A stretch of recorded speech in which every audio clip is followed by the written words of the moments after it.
Welcome back guys हमारे channel pharma lectures में।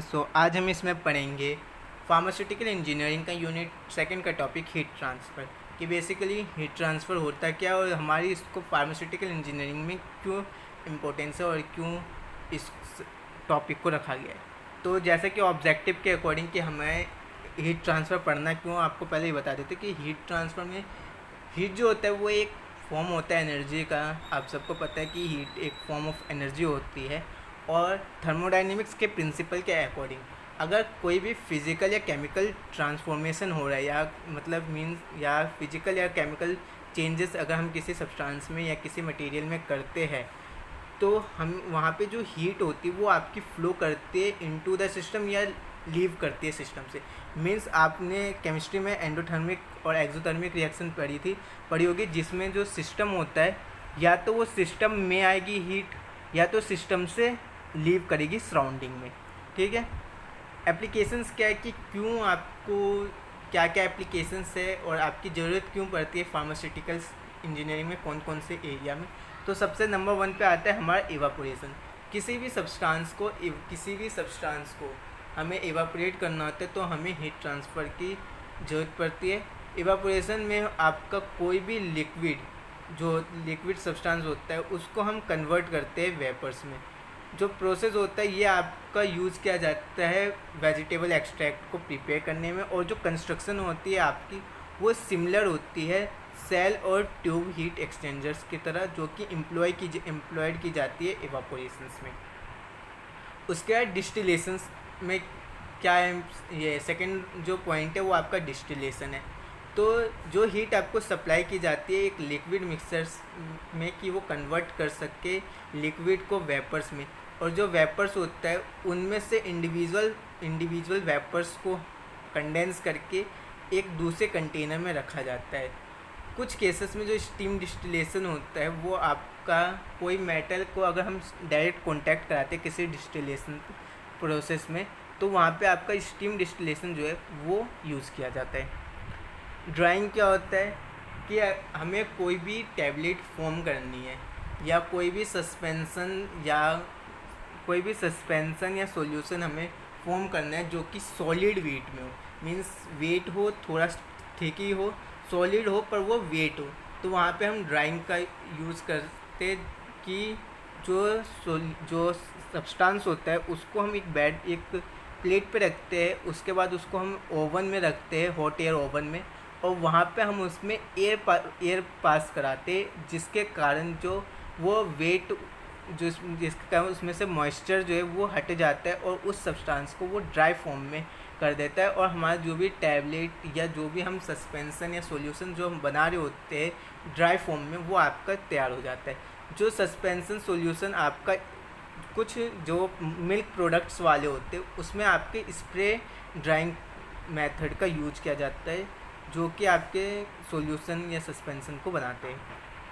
Crystallisation, कोई भी सैचुरेटेड सॉल्यूशन है उसको हम हीट करते हैं और इतना हीट करते हैं कि वो सुपर सैचुरेट हो जाए और प्रमोट करे क्रिस्टलाइजेशन ऑफ ड्रग्स को। मीन्स कि हमने कोई एक सब्सटेंस है वो सैचुरेट है पर हमने उस पर और हीट दिया, इतना हीट दिया कि एकदम फाइन क्रिस्टल फॉर्म्स में आ जाए जो कि ड्रग्स में यूज़ किया जाए, उसमें क्रिस्टलाइजेशन का यूज़ होता है।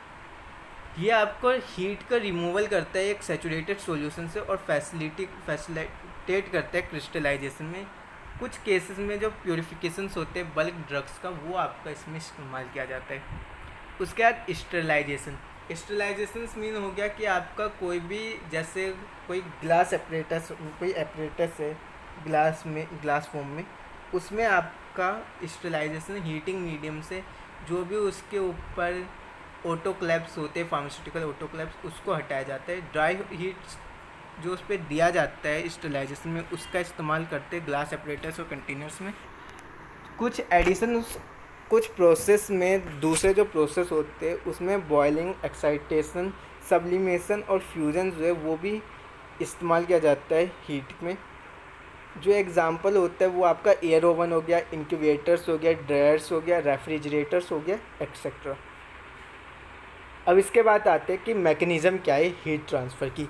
मीन्स क्या क्या मैकेनिज़्म जो है वो आपके हीट ट्रांसफ़र में फॉलो किया जाता है। तो हीट फ्लो जो होता है वो एक हाई टेम्परेचर से लो टेम्परेचर में होता है, ठीक है। मीन्स किसी भी हाई टेम्परेचर से लो टेम्परेचर में जब हीट का फ्लो होता है तो उस मैकेनिज़्म में आप उसको हीट फ्लो कहते हैं। और इसमें एक से ज़्यादा मीन्स 3 इसमें बेसिकली मैकेनिज़म्स जो है वो यूज़ किया जाता है। पहला आपका आता है कंडक्शन। कंडक्शन आपको सबको पता है कि जब हीट फ्लो कर रहा होता है एक बॉडी से और अचीव करता है जब ट्रांसफ़र किया जाता है मोमेंटम ऑफ इंडिविजुअल एटम्स। और तो जब कंडक्शन में होता है आपका कि जब किसी बॉडी में हमने हीट फ्लो किया और उसमें जो एटम्स और मॉलिक्यूल्स बिना मिक्स किए उसमें जो ये हीट ट्रांसफ़र होता है और वो मूवमेंट करता है, मतलब उस बॉडी में मीन्स आपका अगर ये एक बॉडी है, ठीक, इसमें हमने हीट को प्रोवाइड किया, हीट ट्रांसफ़र किया, तो इसमें जो मॉलिक्यूल्स और जो एटम्स होंगे वो एक दूसरे से बिना मिक्स हुए, बिना एक दूसरे से अट्रैक्ट हुए जो आपका प्रोसेस होता है वो कंडक्शन कहलाता है। जैसे कि फ्लो ऑफ किसी मेटल सेल में हीट का हमने फ्लो किया और जो बॉयलर होता है वो उसको लेता है कंडक्शन से, लेकिन सॉलिड वॉल और सेल से दूर रखता है, उसको कंडक्शन कहते हैं। कन्वेक्शन क्या होता है, जब हीट फ्लो करते हैं हम किसी बॉडी में, मीन्स अगर हमारे ये एक बॉडी है, इसमें जब हमने हीट को ट्रांसफ़र करवाया, हीट फ्लो कराया, तो इसमें जो वार्मर पोर्शन होगा, जैसे मीन्स अगर हमने ये वार्मर पोर्शन है तो ये अपने साथ साथ जो कूलर पोर्शन होगा उसको भी अपने कांटेक्ट में लेके हीट उसमें उसको भी हीट अप करेगा, उसको भी वार्म करेगा, और इस प्रोसेस को कन्वेक्शन कहते हैं। जैसे कि फॉर एग्ज़ाम्पल ले लीजिए कि हमने एक कंटेनर में वाटर डाला है और नीचे से हमने इसमें हीट जो है वो प्रोवाइड की है। तो हीट जब इसमें प्रोवाइड होगी तो जो कंटेनर के जो वॉल्स होंगे वो आपके सरफेस जो होगा वो आपका हीट अप होगा, गर्म होने लगेगा, जिसके कारण जो अंदर जो पानी है वो भी आपका गर्म होने लगता है। तो जो ठंडा पोर्शन आपका पानी हो गया और जो गर्म पोर्शन हो गया वो आपका कंटेनर्स के जो सरफेस हो गई वो हो गई। तो इसको हम कन्वेक्शन कह सकते हैं, कन्वेक्शन कहते हैं, मतलब क्या कह सकते हैं कहते हैं। रेडिएशंस में क्या होता है कि हीट फ्लो होती है स्पेस से इलेक्ट्रोमैग्नेटिक वेव्स के द्वारा, जैसे जो एनर्जी ट्रांसफ़र करते हैं उसको रेडिएशंस कहते हैं। जैसे कि एक ब्लैक सरफेस जो होता है वो एब्जॉर्व करता है ज़्यादातर रेडिएशंस को, ठीक है। मीन्स आपने देखा होगा कि अगर हम एक ब्लैक कोई चीज़ लेते, उसके अंदर हमने एक कोई उस ब्लैक बॉडी के अंदर हमने एक कोई सब्सटेंस रख दिया और उसको हम जब लाइट प्रोवाइड करते, हीट प्रोवाइड करते, तो जो बॉडी का बाहर का जो ब्लैक होने के कारण वो ज़्यादा एनर्जी जो है रेडिएशंस जो होते हैं, जैसे हमने सन से जो रेडिएशंस आ रही है उस रेडिएशंस को वो एब्जॉर्व करेगा और वो जो ब्लैक क्लॉथ या ब्लैक जो भी आपका कंटेनर है वो आपका वार्म अप कर जाएगा और अंदर का जो आपका सब्सटेंस है वो भी हीट कर जाएगा। अब हम एक एक करके इन तीनों के बारे में देख लेते हैं कि इसमें क्या कैसे कंडक्शन में कैसे ये फ्लो करता है, क्या इक्वेशंस लगती है और इसके एग्जांपल्स और क्या है। तो जैसा कि मैंने कंडक्शन में बताया था कि हीट जो होता है वो आपका फ्लो करता है जब जहाँ पे जो टेम्परेचर ग्रेडियंट हो, और हीट जो होता है वो आपका फ्लो करता है एक हॉट सरफेस से कोल्ड सरफेस की तरह। हीट का मेनली कंडक्शन में जो फ्लो करने का कारण होता है वो आपका टेम्परेचर ग्रेडियंट के कारण होता है कि जहाँ पे जिस सरफेस पे हीट ज़्यादा होगी उस सरफेस से वो आपके जिस सरफेस पे हीट कम होगी या नहीं होगी, जो कोल्ड सरफेस होगा वहाँ पे ट्रांसफ़र करना, ठीक है, उसमें उसको कंडक्शन कहते हैं। और कंडक्शन आप वैसे भी समझ सकते हैं, कंडक्टर्स का जो रोल होता है कंडक्शंस का वो आपको सॉलिड होता है और ये आसानी से पढ़ा जा सकता है। इसका एक फिनोमिना है जिसको हम सोल फिनोमिनन कहते हैं।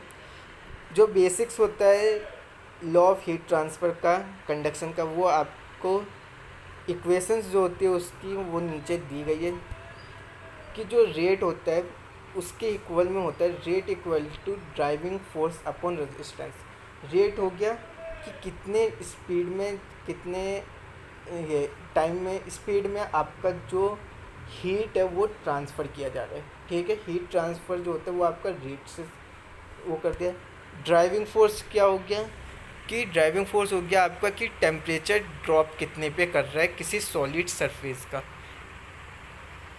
जितना ज़्यादा टेम्परेचर ड्रॉप करेगा उतना ज़्यादा जो rate of heat of flow है वो ज़्यादा करेगा। मींस जो आपका rate of heat of flow होता है वो आपका डायरेक्टली प्रोपोर्शनल होता है ड्राइविंग फोर्स के। ठीक है, कि जितना ज़्यादा ड्राइविंग फोर्स जो है वो आप जितना ज़्यादा ड्राइविंग फोर्स में टेम्परेचर जो है वो नीचे गिरेगा उतना ही ज़्यादा हीट का फ्लो जो है वो बढ़ेगा। जी बढ़ेगा, ये तो यूनिवर्स में चला जाएगा।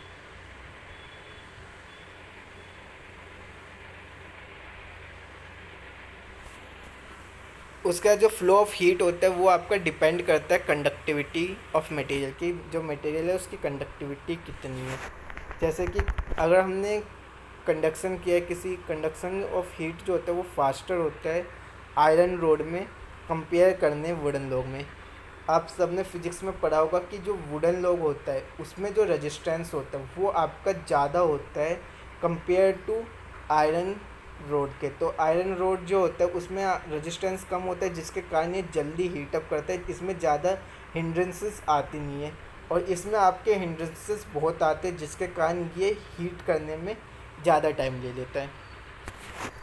जो फैक्टर इस रिप्रेजेंट करता है इस टर्म रेजिस्टेंस को वो हम क्वांटिटेटिवली एक्सप्रेस किया जाता है फोरियर्स लॉ में।